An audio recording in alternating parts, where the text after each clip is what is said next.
Is my spray tan dripping? Am I orange? No. You look good. My name is Boles, and my goal is to just make the festival as awesome as possible. I'm one of the hosts. Like, I help Jesse organize everything, and then I've got a lot of the equipment and things, and I own a storage facility, so I'm able to like store a lot of the things all year, and then bring all the big stuff to make it all happen.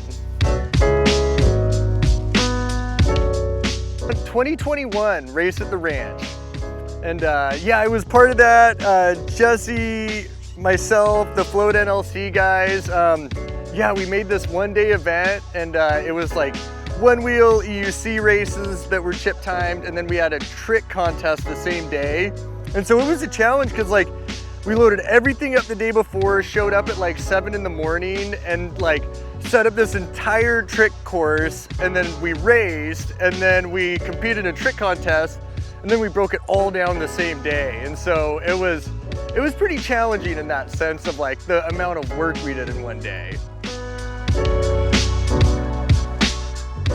And so one of the particular issues with this year was we were set for Elijah Bristow, and then this equestrian group on Facebook just was not okay with us having a weekend. And so we decided to move to Lynx Hollow. So before it became like a giant issue, like we were afraid they were going to like board meetings, like state meetings, to try and cancel our event. And so we were like, for the park ranger, so we wouldn't have to worry about canceling at the last second and refunding tickets and all that. And this is like a really cool venue too. So it made us look for different venues, and then we found Lynx Hollow here, which like we're super happy with. And yeah, it's got so many benefits. So that was a big one, was like changing course partway through. But yeah, we're happy where we're at. A big one is the field. There's this giant grass field that we can ride on. Like Elijah Bristow, the field was so lumpy, like you couldn't even ride a one wheel on it. And then here, like our main event area is this giant rideable field where we're gonna have all of our vendors, and then we're gonna have the race go through it. And then it's like the super cool drone shot where like you can get the whole like probably a third of the race you can film with a drone, like from the open. And so you can, like, the spectators can see more of the race. And then there's like a river you can jump in right here. And yeah, there's so many cool benefits. In the camping, you can park your car and then camp right next to your car. Like last time we had to park in the parking lot and then like load up this golf cart and then drive like 200 feet to our camping spot. And so the camping's better, the field's better, the river's better. And yeah, now we're really making the track nice, so it's a good spot. We're an ORL sanctioned qualifier for Race for the Rails. So the ORL, they are the One Wheel Racing League, and they chose 6 festivals in the nation to be qualifiers for Race for the Rail.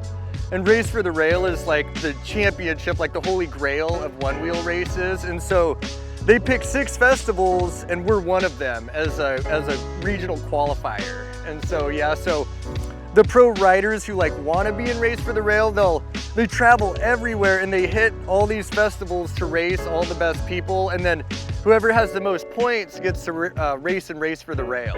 And so we've got a lot of people stopping here to get points to continue.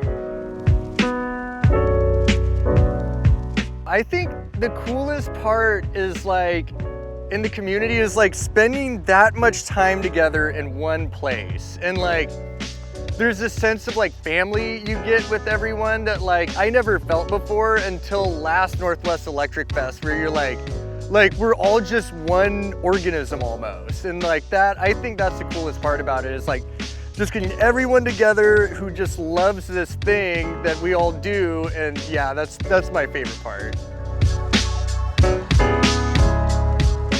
My buddy Tommy Graham was like told me about these one wheels, and so I was like thinking of getting like an electric skateboard, like it was a summer board or a one wheel. And then I remember like looking it up on the internet and like being like, what is this? Like I thought it was super goofy. I like remember watching YouTube videos and seeing like Bodie would ride it like a skateboard, because at first I thought like, what do you do with this thing? Like it's so heavy and weird. And then when I realized you could do some tricks with it and stuff, then like riding off-road, that's like what tipped me towards the one wheel, was like not just having to be stuck on like nice concrete or asphalt, like you can just ride it anywhere.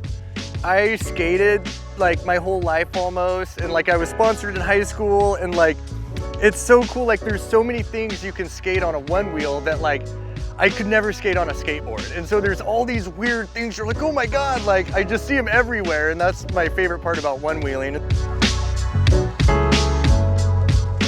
I think so, yeah, I think Tommy Rock might show up.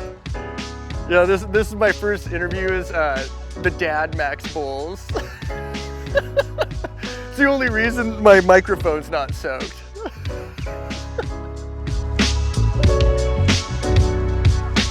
So I'm a dad. I have 3 kids, and so I've got Ezra, Hendrix, and Frankie, 2 boys and a girl. Probably more information than you need to know, but I started all of them on skateboards and snowboards at 1 year old, and so as soon as they could walk, I was strapping them in a snowboard and just like sending them down slopes. And so yeah, and then the one wheels came out, and then like Ezra started when he was 5, and then Hendrix started when he was 3, and like he's on this XR like this, like totally riding.